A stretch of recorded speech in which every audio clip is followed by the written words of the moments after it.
মানুহৰ সমাগম আৰু বেকগ্ৰাউণ্ড দেখি গমটো পাইছেই নিশ্চয় ক'লে গৈছিলোঁ হয় গাইছ আজি গৈছিলোঁ আমি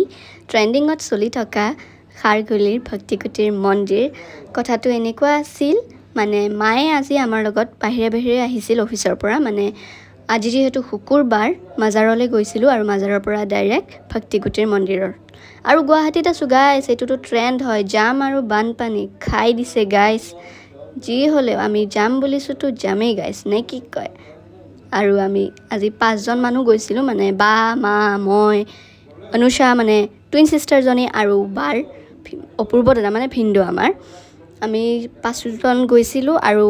আমাৰ পৰা মানে মাজাৰৰ পৰা অলপমান দূৰ গুৱাহাটী ক্লাবৰ পৰা খাৰঘুলি জানে আৰু গৈ আমি পালোঁ ভক্তিকুটীৰ মন্দিৰ বাহিৰৰ পৰা ইমান ধুনীয়া গাইছ আৰু গাড়ীখন পাৰ্কিং কৰি আছিল যেহেতু ৰৈ দিছিলোঁ আমি অলপ আৰু ভিতৰলৈ সোমাই প্ৰথমখিনিতেই মই মোহিত হৈ গৈছোঁ গাইছ আৰু ভিতৰলৈ সোমাবলৈ আছে ব্ৰহ্মপুত্ৰৰ ওচৰত ফটো উঠিব আছে আৰু যিসকলে যোৱা নাই তেওঁলোকৰ কথা কওঁ এবাৰ যাব এই মন্দিৰটোত ভগৱানক ওচৰৰ পৰা পোৱা যেন পাব আপোনালোকে আৰু যিসকলে গৈছে তেওঁলোকৰ কথাটো মই নকয়ে গমেই পাইছে কেনেকুৱা লাগে গৈ আৰু আমি যাওঁতে ভজন ষ্টাৰ্ট হৈছিল তেতিয়ালে আৰতি ষ্টাৰ্ট হোৱা নাছিল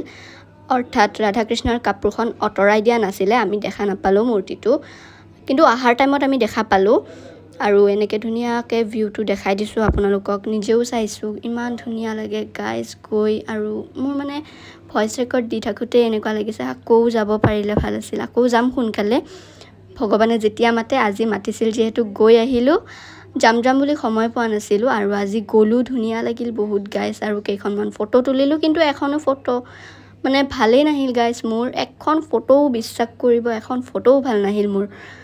তো বহুত বৰ কৰিলোঁ আজি আপোনালোকক তো আজি